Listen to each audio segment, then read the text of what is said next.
today I have two guests. Let me start with my husband so that they will not chase me away. This is my husband. We have two videos together. This should be the third one. You guys encouraged him in the last one, so he came back. So he's a doctor, because this is like a doctor question. But even if you're not a doctor, you still absolutely enjoy it. So this is Onyendikachi. And I'm going to allow this beautiful lady to introduce herself. Hi, I'm Aisha. I'm Dr. Aisha Madaki. Okay. I'm the house officer. No, you're an MO. Oh yes, I'm an MO. So Aisha just finished her house job, and that is the theme of today's video. She just finished her house job, so we're going to be playing Never Have I Ever. So I'm going to share I have and I have not to each person. We're all doctors, so we've all done house job. She's the youngest, he's the oldest, I'm the middle. So that's how we're situated. Yes. So the rules of the game is that if you have, you raise the I have. It's red, so it's very clear. And then you tell us what happened that you have. If you have not, you raise the I have not. Is it clear? It's clear? Yes. I'm really clear. Okay. So the first question, you have to be truthful, you cannot lie. The first question is, never have I ever dodged consults. Dodge consult, that's a relative one. I think I have. You serious? Hey God! Are you setting me up? You're trying to say that no, everybody has you've not dodged consults before. As far as I remember. You did not dodge consults. I didn't have anything to lose because I wasn't the one saying. I've dodged consults when I was doing house job. I think when I was in medicine, there were 2 endocrinology units, and I was in endo. I'm not sure if it was endo 1 or endo 2. So normally, if the house officer calls one endo and they don't get the person, they call the next endo. So if we have a lot of consults, if you're calling me, I will not pick my call because I know it's consult. And usually maybe after work hours, because consult is till 4 o'clock. Once it's after 5, you're not on call. You can't give me consult. So normally after 4 o'clock, I'll now call you and ask you how far. You have escaped. They're giving it to the other team. So I've actually dodged consults on behalf of my chiefs. Okay, so we are now. I wasn't the one seeing the consults now. Oh, yes, so So I was like, I beg, the work is too much, let's rest. So yes, I've done. You people should not be lying. You should not be lying in this video because I know some people here have dodged consults. Okay. Which people? I don't know the people. We are telling the truth. We are good people. So the second one is, never have I ever overslept on a work day. Did you raise your own first? Reason. Is it have or have not? By overslept, what do you mean You by came that? late for rounds because you overslept. I'm not. I don't think there is no middle ground between. There's no, these. it's either you have or you have not. Now, there is no specific event that I can recall that I came late and no, I'm late. Okay, so let me say, I think it's I have not, but just so that you'll be happy, let me say. Alright, now, there is no specific event that will say I'll say, so I came late and I was like, wow. But I've had events, okay, when I was doing house job, I remember medicine posting, I was saying then we were just 2 in medicine, internal medicine department doing alternate day call. And so I think I've had some stressful events like that, and then by the time I'll intentionally come, because then there used to be morning meeting every day. Okay. So the time I was so stressed out that I intentionally, after the call, if I've played everything and morning meeting is to start, I'll go home and intentionally come late because I'm tired. But come late to the morning meeting. I have come late for rounds. Okay, so I was in pediatrics posting and we had a patient that was in a critical condition. What we say is that we have a bad patient. So my consultant then, till 1 a.m. every morning, she's calling you, what's the RBS? We're doing hourly random blood sugar tests for the patients. We're checking and chatting how you read ourselves. You will be on that patient till 1, 2, 3, you've not slept. And I was doing that every day for like 5 days. So that day, I had finished with her around 6 a.m. So I had to go home, take my bath, and come back for rounds. So essentially, I had been working round the clock. So I said, let me just sleep. Since round starts by 8:30, I think it was like 7. I said, let me just sleep. In fact, it was as bad as the consultant sent me a message that we're going to do cut down. Cut down is like trying to find a vein. How would you explain cut down? Just surgically trying to find a vein. When getting an IV access is difficult, so you actually open so that you can see the vein and cannulate it. So we're going to do cut down for the patient that morning. So, and my consultant had called the consultant cardiothoracic surgeon to come and do the cut down by himself. She now told me, okay, that I should get the cut down set. I told her yes, I responded yes on the text. I said, oh, okay, the round starts by 8:30. Let me go around 8. Let me just sleep for 30 minutes. Mistake. I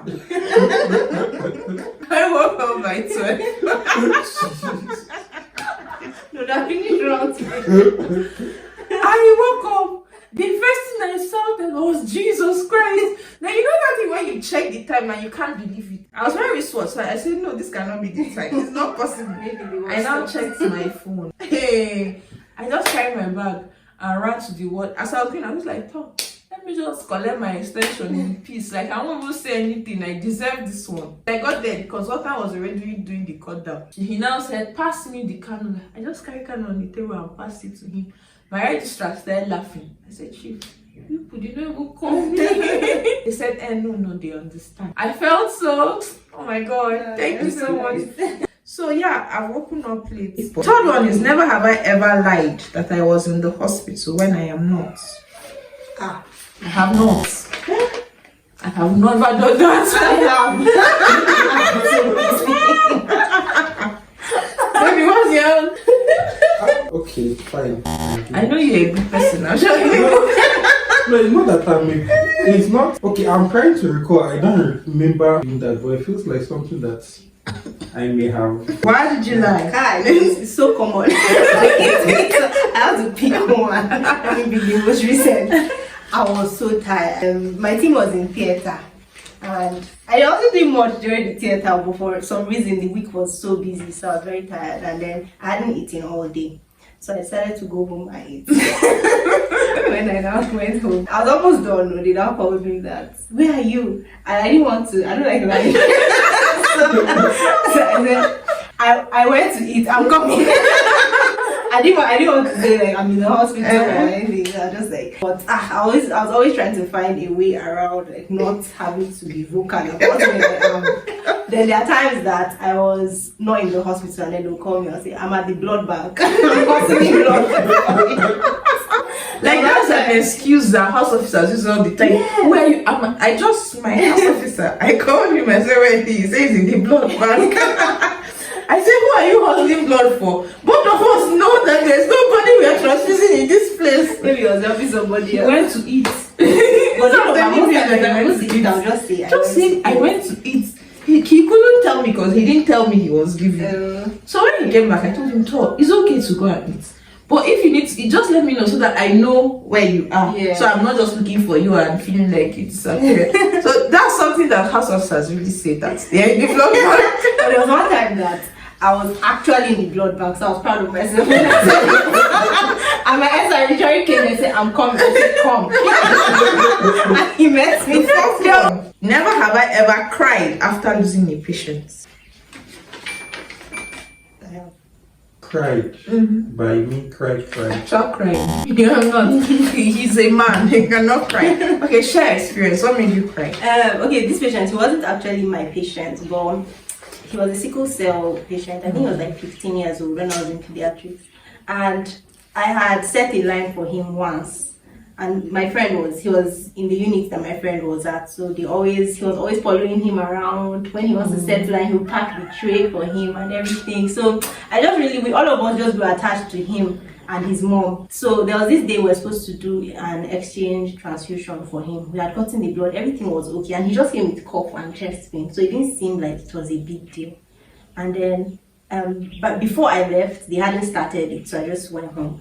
And then in like 2 hours, my friend called me and was like, he lost him. I'm like, huh? Like how? Okay. How did it happen? I was just shocked because I didn't think he was that bad to have died that particular day. So I just cried. Okay, so for me, I've cried for 3 patients. First was pediatrics.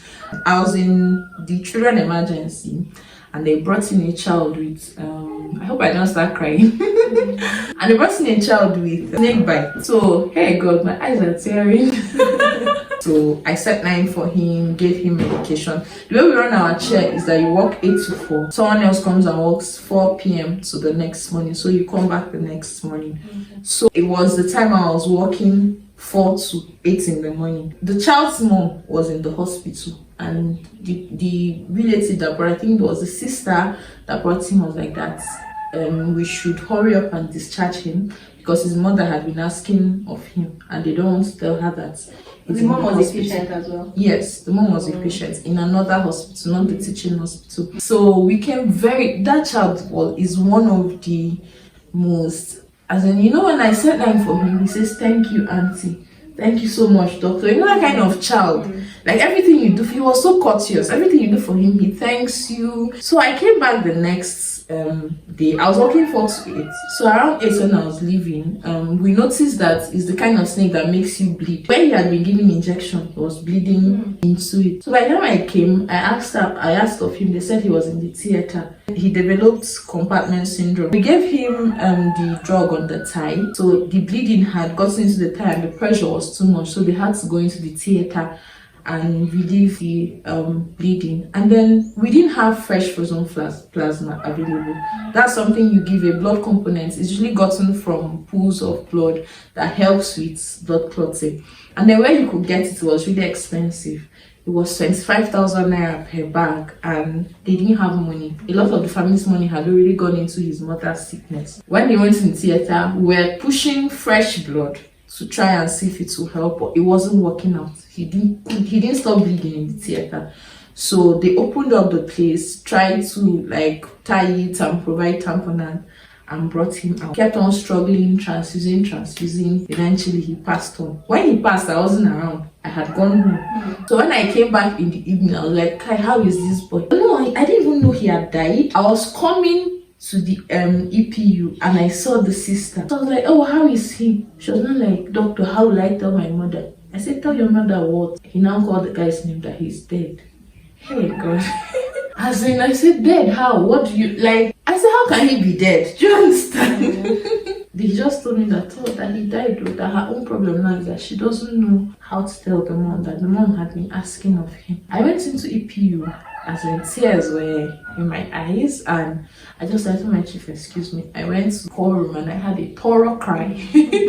Cleaned my eyes, washed my face, and came out to work. But if you knew me, you know that there's something wrong, and that was very painful for me. Alright guys, thank you so much for watching this. I hope you enjoyed it. We had so much fun, as you can see, making this video, and I will see you in the next one. Bye.